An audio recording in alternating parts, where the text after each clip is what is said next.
Hello, hello, my loves. So, my husband's not home right now, and I thought, what a perfect opportunity to film a video while he's not here. I went to Starbucks, as you could see. I went to Starbucks. I had myself a whole Taurus season celebration. As I'm like getting more and more into, just being aware of aware of energy, aware of the seasons, the astrology, spirituality, all of the above, right? I become more aware how much I love certain astrology zodiac seasons. I don't know what's the proper way to say it, but I become so much aware how much I love certain ones and how much some of them just don't vibe with me. So, this is going to be kind of like a little discussion about Taurus season, as well as a little bit of a show and tell. I have a book haul for you guys, and we're just going to talk Taurus vibes.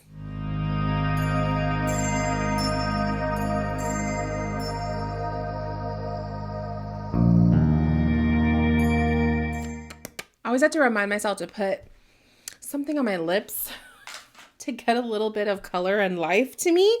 Okay. So, here we are. We are going to just get into it. I actually have to be very careful because I have my Taurus, well, not really Taurus, but my new moon and solar eclipse intention burning. I had to blow her out yesterday because we left the house, went to the mall, and I just didn't want to deal with the candle being lit. Obviously, you want to burn it safely. And then I never lit her. Totally forgot to light her up. So she's lit now. We're good. I posted a picture of her on my Instagram, but check out this really cute and huge tote bag. So normally, and this is literally plus size friendly, I have to say too, for my plus size viewers out there. All right, so this is the front where it says good vibes. Isn't that so cute? And then on the back, it has more of the cute butterfly and flower detail, but there's a pocket here. So you could like put something in here, and it's just a really good size bag. It's wide. The straps are really thick. Plus size girls, we know if the straps aren't long enough, it's not going to fit our arm. And then, then you have like that awkward situation where you can't put the shoulder strap over your shoulder, and it's so annoying, especially when it's a book bag, So this whole book bag looks really cute, and it's like wide, so it just fits really well, and I appreciate. So I had to show her off. If you're wondering where I got her, TJ Maxx. My husband and I went to TJ Maxx yesterday. These book bags were freaking huge, and that's why I bought it, because my husband's like, you have a lot already. But I told him, I was like, you don't understand. This book bag is wide and it's large, so it's going to carry a lot for books. And the strap is long enough so it fits over my my shoulder, my arms, and I'm like, you don't know the struggle. So I bought it, and she was super cheap too. I think she was like $12. Check out your TJ Maxx's if you're looking for a book bag, because that one will not disappoint. Enough of the book bag, but I had to show it off because the flowers, the butterflies, the good vibe message really, really, really rings true with Taurus energy. So let's kind of talk about Taurus energy real fast before I show you guys what I bought today. So Taurus energy is an earth sign. Taurus is of the earth element, and which means a lot of the signs that are of the earth element, they are grounding signs. And I see earthies as grounders. They like to root, they like to ground. They're very rational people. They are very much like, to me, they're the generators. They kind of keep everybody else relaxed and calm. They remind us to relax. They remind us to be more rational in our thinking.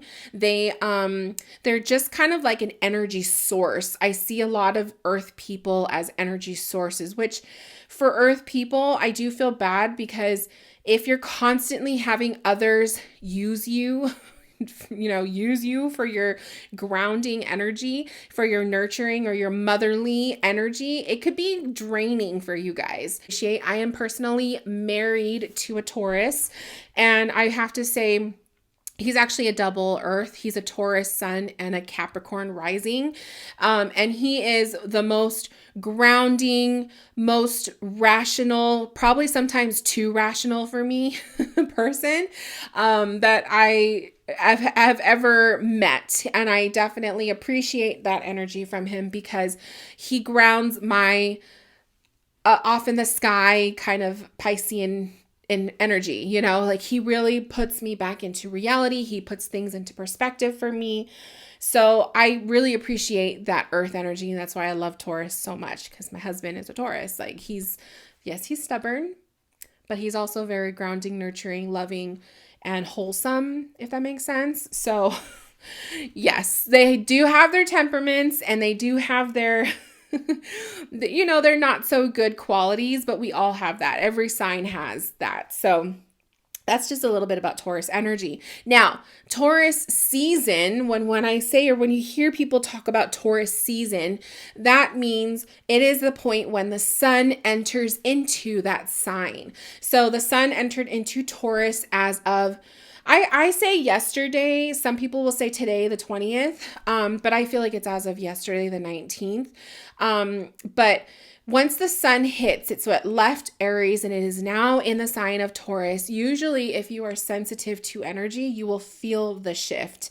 So we just left the energy of a fiery a fiery Aries, motivational, full of energy, boosts, constant like competitiveness, that type of energy, into the more lazy, slow going, like hang out, chill vibe Taurus. So if you're sensitive to the energy, maybe you felt that shift going into like, oh, I just want to relax. I want to bring out my cozy clothes.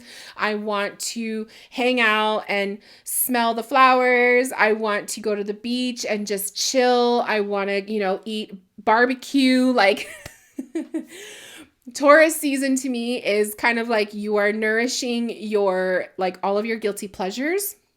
You are craving all of the food. You are wanting to pamper yourself. You are wanting to just kind of dive into the qualities of what your Venus is craving. The reason why I say Venus is because Taurus season, Taurus energy, the planet that rules Taurus is the Venus planet. So if you want to kind of dive in even deeper, if you know your astrology or you have access to your birth chart, look at your birth chart and first look at the house that Taurus represents. So that house, read up on that house, because that house is going to show you where Taurus season is going to be impacting you for the next 4 weeks or so. And the Venus planet, if you have access to your birth chart, look where Venus is in your birth chart. What house is she in will show you where you're going to want to nourish and like pamper yourself, where you seek beauty, where you seek, the luxury in life, what makes you feel good, right? That's all of the Venus energy. It's very sexual. It's very loving. It's very self-care, self-love, nourishment. She's just all about pampering the self, loving the self, and just treating yourself. So where is she at? What house? And then also what sign does she represent? So for me, my Venus is in the 10th house of Pisces. So a lot of my, 10th house is kind of like the social, like how other people see me. 10th house is like how I put myself out there to the public. But also, which is kind of funny because here I am talking to you guys about Taurus season. And then also she's related to Pisces. So Piscean energy is kind of like, when I think of self-love and nourishment, to me, it's Pisces kind of stuff, so it's spirituality, it's books, it's escaping, it's fantasy. It is, just like looking through life with rose lensed glasses. So just a kind of like a little bit of a tidbit, but I just wanted to share that. So I could blab on forever about this stuff. But let's get into the book haul because I do want to share with you guys what I bought. So this first book, this is the book that I talked to one of the workers with. So she came in and complimented my bag. And then she was like, oh, so do you have anything, do you have any questions? Are you looking for anything in particular? And I was like, yeah, actually, I do kind of have a question. And I told her, this is going to sound really weird, but do you have any recommendations for typical Pisces, right? For mermaid books or any like fiction that has to do with the ocean or like nautical theme, right? So she gave me some recommendations for mermaid books, but unfortunately I already read all of them. So I was kind of like, okay, there isn't anything new that I've seen so far. But she did recommend a nautical based book that I have not heard of. So it's called The Adventures of Amina al-Sarafi. And basically from what I could remember from the little book tab, it's about a retired pirate, and it's a woman pirate, which was kind of cool. But it's about a retired pirate. She's retired from pirating, but then she is actually found out by somebody who is seeking someone to help, like someone who has all this knowledge, of the seas, to help them with, I think it's finding a lost child. So she ends up recruiting this woman, this retired pirate, and they start on an adventure, right? So the whole like synopsis of this book sounded really, really intriguing. I was only set back though by the length of the book. It's rather chunky. I'm a slow reader. I do take my time. To me, it's kind of like, I can't do like super flowery books, like where it just goes in way too much detail. I like books that just get to the point. And the girl that worked there said this book can be a little bit flowery. It can be a little bit, creating the environment, but I feel like because it is a nautical themed book, I may get into it because it's like environment that I actually like. So I decided to purchase it. One, because the whole synopsis of this book sounds really, really interesting. But two, the cover is freaking gorgeous. So you have like this kraken, this little kraken creature right here swallowing up the ship. I don't know. It's just like your typical like pirate ship. Just, oh my God. So it's just really beautiful. And I was like, you know what? Even if I decide maybe that it isn't for me, I think the book is worth the try. So I'm a sucker and I just decided, you know what? Let's give it a shot. So that's probably going to be like one of these reads that I'm going to start pre-summer season. We'll see how far I get. I've had books that take me even over a year to finish because I'll take breaks and I'll read something else. Sometimes I read multiple books at the same time. That might be one that'll take me a while, but hey, there's no timeline when it comes to reading. This one was in the mystery section. So this is by Nick Cutter, and it is called The Deep. So I used to work in the libraries. Nick Cutter is a really good kind of like a horror thriller writer. And I felt like this one just called to me. Obviously it's ocean, right? And the synopsis of this one just sounds really, really good. So I'll read it real quick. It says, a strange plague called the Gets is decimating humanity on a global scale. It causes people to forget small things at first, like where they left their keys, then the not so small things, like how to drive or the letters of the alphabet. Their bodies forget how to function involuntarily. There is no cure, but far below the surface of the Pacific Ocean, a universal healer hailed as ambrosia has been discovered. This is what got me to want to buy the book. In order to study this phenomenon, a special research lab has been built 8 miles under the sea's surface. That alone, I was like, oh my God, I have to know what the fuck happened. It says, when the station goes incommunicado, a brave few descend through the lightless fathoms in hopes of unraveling the mysteries lurking at those crushing depths, and perhaps to encounter an evil blacker than anyone could possibly imagine. So I was just like one of those mysteries of like, oh my God, they're going under the ocean. They're like 8 miles under the ocean. There's this lab under there. What the hell happened? So that alone was like, oh, this is going to probably be the next read. I'll probably actually start this one because it just sounds really good. So another one I got, this is a big ass book. But if there's any books that I do finish cover to cover, it would be a zombie novel. I have a love for zombie books. I have a collection of them. I started collecting them like years ago. And I saw The Living Dead. I was like, do I have this one? But I don't. I don't have this one. It's by George Romero and Daniel Kraus. Now, George Romero writes a lot of zombie novels, and I've read them. So I was just kind of like, I already like his writing style. It could be a bit much sometimes, but it's a beautiful book. It's one of those that like just falls. They're like is it like a saggy book? I don't know. There's a name for it. It's a beautiful book. And I'm like, I could add it to the zombie collection, and I will definitely read this. So I don't know. Zombie books are another one. So I picked that one up. This is the book that I was supposed to go to Barnes and Noble for. And it is Dolores Cannon's The Convoluted Universe. It's book 1. So she has like multiples in this series. But I was really intrigued because I've been listening. I listen to Dolores Cannon at night. Like, ooh, do you guys see the orb? I listen to Dolores Cannon at night when I'm trying to fall asleep. I just love to listen to her, just her voice. She reminds me of my grandma when she talks.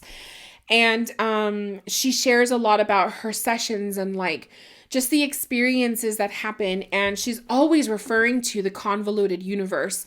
So I'm just like, I need to read this freaking book. All of her books are basically like, if you think of it as the transcript of her sessions. So really, really interesting. And if you love Dolores Cannon, or if you like to read transcripts of like, hypnosis or channeled, like when someone is hypnotized and then they're channeling message from their higher self or aliens, then you'll probably like Dolores Cannon's stuff. It's really, really interesting. So the last thing I picked up was the deck Water Alchemy Oracle by Alexandra Wenman. But she came out with a deck. So I was excited when I saw her name. I was like, oh, I didn't know it. And of course it's water. The cards themselves, some of the images of the cards didn't really intrigue me. I was kind of like, I would want more like water, like ocean, you know, but I'm like, I'll probably end up loving it anyway. So it looks like it's just kind of all of the themes of water, you know, not just ocean creatures. So I don't know. I haven't opened it yet and I love it. It's called to me too because look who's on the cover. My little whale guide. So I love it. I'm going to open this up later and see what it's all about. I feel like some of these books, especially with the deck, it's preparing me for summer season. Because summer season to me is the season of reading mermaid books, ocean themed books. I don't know. I always pull out my mermaid and ocean themed decks, you know. If I'm not shopping brand new at Barnes and Noble, which I try not to do often because books can be expensive, or I try to buy the paperback because the hardcover is just expensive. So if I'm not doing Barnes and Noble, I'll shop. Amazon will sometimes have, you know, obviously cheaper versions, or thrift books. Thrift books is like my favorite. You can find the cheapest of the cheap on thrift books. I have no shame. Like I will order a $4 book where it's like it says in the description, the cover is practically ripping off. There's highlighter everywhere. Like, to me, a book is loved because it's loved. That's what I do. I try not to buy brand new all the time, but sometimes you just can't help it. Like if it's a new release and you want it that bad, or you just can't find it anywhere else. Sometimes Thrift Books doesn't have it. Then I'll buy it brand new. The other option is you could go to the library, which I used to do the library all the time before we moved up here. I used to go to the library. I'm not going to say where, but I used to go to one of the libraries I used to work at because they constantly got new books. Like that library is so good. They're always getting new books. It's because the city takes care of them. Like the city will give them money. But unfortunately, other libraries are not as supported by the city. So, they're not getting new content constantly, and their books, like what they do have, is very outdated. And unfortunately, that's some of the libraries that are up here where I live. So what I try to do is if it's not a book I like, or if I read it and it's not something I want to keep on my shelves, I donate my books. So that's why I don't feel bad buying brand new, because to me, I know if I read a book, I usually read it once, unless it's something I really, really love, then I'll save it. But most of my books, I read once. If I give it off to a friend or, whoever, I'll pass it on. But usually I donate my books to the local library, because I know if they're not supported by their city, they will welcome practically brand new books that are modern, like current, with arms wide open. So I always do that. So I'm always stopping by with a box of books, and they're always like, these are freaking brand new. And I'm like, yeah. Merry Christmas. So that's just me. That's just kind of my way of giving back. But yeah, you guys. Anyways, my loves, I hope that you guys enjoyed. Thank you guys for tuning in with me today. I wanted to just kind of share a little bit about the Taurus season, and just share a little bit about how I gave myself self-love, how I nourished my soul. Reading books nourishes my soul. I love it. And I thought I would share that with you. And as I talk, I have my little whale here on my desk. I don't know, you guys. There's just something about them. It's just a connection. All right, you guys. I love you. I will talk to you soon. And until then, take care. And yeah, be good. Bye, my loves.